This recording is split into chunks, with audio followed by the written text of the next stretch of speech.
सलाम everyone. Today is 19th of January और आज का टॉपिक हम डिस्कस करने जा रहे हैं मेमोरी। मेमोरी के साथ आपको एक टर्म और मिलेगी दैट इज कॉल्ड स्टोरेज। ठीक है, ये दो अलग अलग चीजें हैं। जब हम बात करते हैं मेमोरी की ना, मेमोरी, तो हम बेसिकली बात करते हैं रैम की और हम बात करते हैं रोम की। आपने नाम सुना है मोबाइल फोन खरीदते हुए, लैपटॉप खरीदते हुए, पीसी खरीदते हुए, है ना। तो मेमोरी, जब भी बात की जाती है ना मेमोरी की, तो मेमोरी रेफर करती है यार शॉर्टर। ठीक है, यानी जो कम हो, शॉर्टर पीरियड ऑफ टाइम के लिए हो। ठीक है, और मेमोरी टेम्परेरी हो, टेम्परेरी। ठीक है, और उसका एक्सेस जो हो ना वो प्राइमरी एक्सेस हो, प्राइमरी एक्सेस। तो मेमोरी में ये प्रॉपर्टीज होती हैं। ठीक है, जब आप बात करते हो स्टोरेज की, तो storage refers to something which is permanent. तुम्हारे घर में अलमारी है, फ्रिज है, परमानेंट है। चलो फ्रिज परमानेंट नहीं है। फ्रिज की मिसाल मैं तुम्हें रैम के तौर पे दे सकता हूँ कि फ्रिज तुम्हारा रैम है। डेटा आता है जाता है, आटा गूंद के अम्मा रखती हैं। सही है, मिल्क शेक बनाने के लिए दूध का डब्बा रख देते हो। ठीक है, अदरक लहसुन का पेस्ट रख देते हो, रखते होगे ना खाना बनाते हुए खवातीन। ठीक है, केचप का पैकेट रख देते हो उठा के, फ्रोजन फूड रखते हो उठा के। इस्तेमाल करना होता है, लेके आते हो वहां से, टेम्पररी रखते हो ना, लेके आते हो किचन में पकाते हो, वापस से रख देते हो। Storage is something which is permanent. Storage है तुम्हारे घर की अलमारी। ठीक है, अलमारी में परमानेंटली कपड़े रखे हुए होते हैं तुम्हारे। बात समझ में आ रही है। और स्टोरेज जो होती है ना वो होती है ग्रेटर, यानी उसका जो, ये कह सकते हो साइज होता है ना, वो ग्रेटर इन साइज होती है। अलमारी बड़ी है कि फ्रिज बड़ा है, बताना। तो मेमोरी की अगर हम पर्टिकुलरली बात करें, आज हम सिर्फ मेमोरी को देखेंगे। तो वो कहते हैं देखो मेमोरी जो है वो आप दो तरीके से, ठीक है, हाँ बिल्कुल बना सकते हैं लड़के खाना। मेमोरी की अगर हम बात करें तो मेमोरी दो तरह से होती है, एक प्राइमरी मेमोरी, ठीक है, और जो दूसरी चीज होती है उसको आप कहते हो सेकेंडरी स्टोरेज। स्टोरेज पे आज हम बात नहीं करते, आज हम बात करते हैं प्राइमरी। प्राइमरी का मतलब ये होता है कि प्राइमरी हर वो चीज़ होती है जो सबसे पहले एक्सेस की जाती है। प्राइमरी का मतलब तुमने पहले 1 2 3 क्लासेस पढ़ी होंगी इसलिए प्राइमरी है। जो इमीडिएट होती हैं, जो अर्ली सबसे पहले होती हैं, वो प्राइमरी कहलाती हैं। और एक रीज़न ये है प्राइमरी कहने का, प्राइमरी कहने का एक मकसद ये है कि they are present on motherboard. They are present on motherboard. क्या तुमने हार्ड डिस्क देखी है, एसएसडी, हार्ड डिस्क, ये सब चीजें देखी हैं? क्या हार्ड डिस्क और एसएसडी तुम्हारे मदरबोर्ड पे मौजूद होती हैं? नहीं होती ना। तो प्राइमरी हम उसको कहते ही इसलिए हैं, प्राइमरी हम उसे कहते ही इसलिए कि वो हमारे पास मदरबोर्ड पे होती हैं। तो और वो एक्सेसिबल जल्दी होती हैं, उनका एक्सेस तेज होता है। क्या तुम्हारी रैम फास्टर काम करती है या तुम्हारी हार्ड डिस्क? फास्टर तुम्हारी रैम काम करती है। अब मिसाल के तौर पे अगर मैं तुम्हें दिखाऊं कि इनसाइड द सीपीयू, इसको जरा समझना, कि अगर आप देखो इनसाइड द सीपीयू की अगर हम बात करें, इन साइड सीपीयू मदरबोर्ड, आपके पास आपका सबसे इंपॉर्टेंट कंपोनेंट आपके कंप्यूटर का मदरबोर्ड होता है। मदरबोर्ड पे आप देखोगे कि रैम जो होती है, रोम जो होती है वो तो फिक्स होती है और रैम वही मौजूद होती है। लेकिन हार्ड डिस्क को लगाने के लिए मदरबोर्ड में प्रोसेसर भी होता है। ऐसे ही है, ये जो तुम्हें नजर आ रहा है ये मदरबोर्ड है, ये ग्रीन कलर का जो नजर आ रहा है ये मदरबोर्ड है। ठीक है, ये जितना भी तुम्हें तस्वीरें नजर आ रही हैं, जो ब्लू ब्लैक कलर का, रेड कलर का, ग्रीन कलर का आता है, इन सबको हम मदरबोर्ड कहते हैं। अब अगर तुम इस तस्वीर को देखो, ये जो एक तस्वीर आ रही थी, इस तस्वीर पे तुम देखोगे ग्रीन कलर का सर्किट है और इस ग्रीन कलर के सर्किट के ऊपर, इस ग्रीन कलर के सर्किट के ऊपर आपको कंपोनेंट्स लगे हुए नजर आ रहे होंगे। अगर चलो ये भी खुल जाए तो, ये आ गई ना, ये रहा।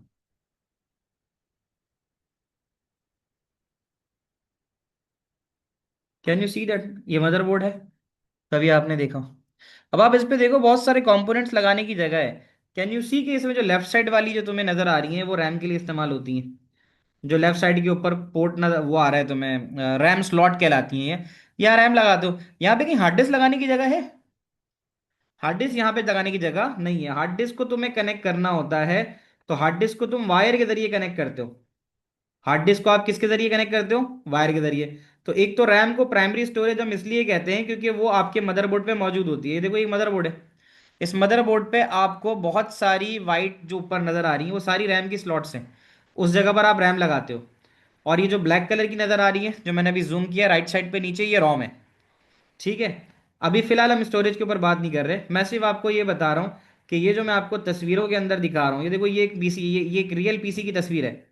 इस रियल पीसी की तस्वीर में तुम्हारे पास जो हार्ड डिस्क है उसको कनेक्ट करने के लिए तुम्हें अलग से केबल की जरूरत पड़ती है। हार्ड डिस्क डायरेक्टली, ये देखो, ये एक अच्छी तस्वीर है, विजिबल है। तो इसमें तुम देखो, इसमें तुम्हें सबसे नीचे जो है वो रैम की स्लॉट नजर आएगी, लेफ्ट पे सबसे नीचे जो व्हाइट कलर के बाहर नजर आ रहे हैं वो रैम की स्लॉट है। ठीक है। और ये जो केबल्स नजर आ रही है ये हार्ड डिस्क को कनेक्ट कर रही है तुम्हारी। तुम गौर से देख सकते हो कि जो राइट साइड के ऊपर जो बीच में, ठीक है, राइट साइड के ऊपर जो बीच में चीज नजर आ रही है वो हार्ड डिस्क है। तो आप एक बात देख सकते हो कि हार्ड डिस्क फैन भी लगा हुआ है। तो यहां पर आपको एक बात समझ में आएगी, बहुत सारी आपको तस्वीरें यहाँ नजर आ रही हैं। तो एक बात याद रखना, ठीक है। हाँ, मॉडर्न पीसी थोड़ा और सिंपलर होता है, ठीक है। तो बेसिकली जो मैं तुम्हें बात समझाने की कोशिश कर रहा हूँ ना, वो बात मैं ये तुम्हें समझा रहा हूँ कि जो तुम्हारा मदरबोर्ड होता है ना, सपोज इफ आई सी कि दिस इज द मदरबोर्ड, ये है मदरबोर्ड, ये मदरबोर्ड है। इस मदरबोर्ड के ऊपर जो प्रेजेंट तुम्हें चीज मिलेगी, वो मिलेगी तुम्हें रैम, और वो मिलेगी तुम्हें रोम। ये बात याद रखो। ये वो चीजें हैं जो तुम्हें मदरबोर्ड पे मिलेंगी, जिसमें से रैम को तुम चेंज कर सकते हो। रैम ऑल्टरेबल होती है। ऑल्टरेबल का मतलब 4 GB निकाल के 8 GB लगा दी, ठीक है। 8 GB निकाल के 16 GB लगा दी। RAM is alterable, can be changed. और रोम जो होती है वो फिक्स होती है। तुम लोग को ये बात समझ में आ रही है मेरी? तो यहां पर अब इस तरह से समझो कि जो तुम्हारे पास प्राइमरी मेमोरी है उसके अंदर दो चीजें होती हैं, एक होती है रैम और एक होती है रोम। ठीक है। अच्छा, प्राइमरी मेमोरी से मजीद आप डिवाइसेस कनेक्ट कर सकते हो। RAM is in the motherboard directly, बिल्कुल। रैम एंड रोम दोनों मदरबोर्ड में होती हैं। और रोम होती है फिक्स। रोम जो होती है वो हमेशा फिक्स होती है, रोम को आप चेंज नहीं कर सकते।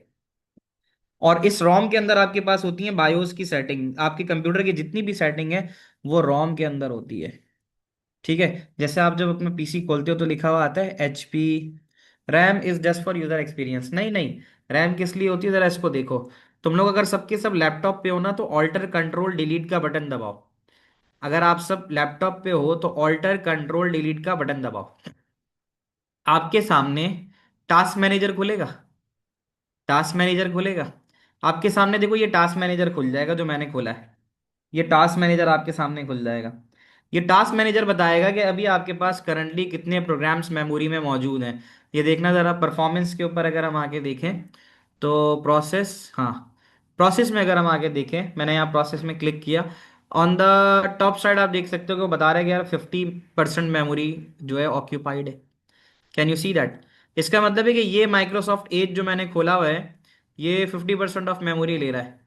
मैं अगर माइक्रोसॉफ्ट एज को बंद कर दूं तो ये कितना, तकरीबन 464। अभी एज बंद कर देता हूँ, माइक्रोसॉफ्ट नहीं, क्रोम बंद कर देता हूँ। क्रोम पे फिलहाल कोई काम की चीज़ तो नहीं खुली हुई ना? हाँ। अब मैं जैसे इस क्रोम को राइट क्लिक करूंगा और एंड टास्क करूंगा, तो तुम समझ लो वो जो 49 के करीब समथिंग आ रहा था वो कितने पे चला गया? कैन यू सी? 43 पे चला गया। ठीक है। अगर मेरे पास एज का भी वेब भी कुछ खुला हुआ है, तो मैं इसको भी अगर एंटास करूं, तो मेरे पास मजीद मेमोरी 43 थी, अब 41 पे आ गई। देख सकते हो तुम लोग?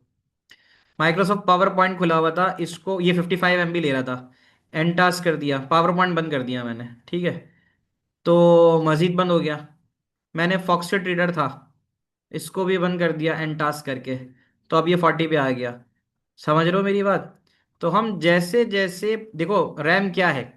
रैम ये है कि जब भी कोई प्रोग्राम डबल क्लिक करके खोला जाता है ना, तो वो हमेशा सबसे पहले जिस जगह आता है वो रैम है। एक बात समझ लो कि जब भी कोई प्रोग्राम खोला जाता है, जब भी कोई प्रोग्राम ओपन किया जाता है, तो सबसे पहले वो जिस जगह पर आता है उसको हम रैम कहते हैं। Can you see my whole screen, whole laptop screen? मेरी लैपटॉप स्क्रीन आपको नजर आ रही है। अभी मेरे पास मेमोरी है 43, CPU है 58, नजर आ रहा है? ठीक है। अभी मैं करता क्या हूं, यहां देख लेना, मेमोरी मेरे पास अभी 7.1 7.2 पे चल रही है। मैं अभी एक काम करता हूँ, मैं खोल देता हूँ कोई प्रीवियस रिकॉर्डेड लेक्चर।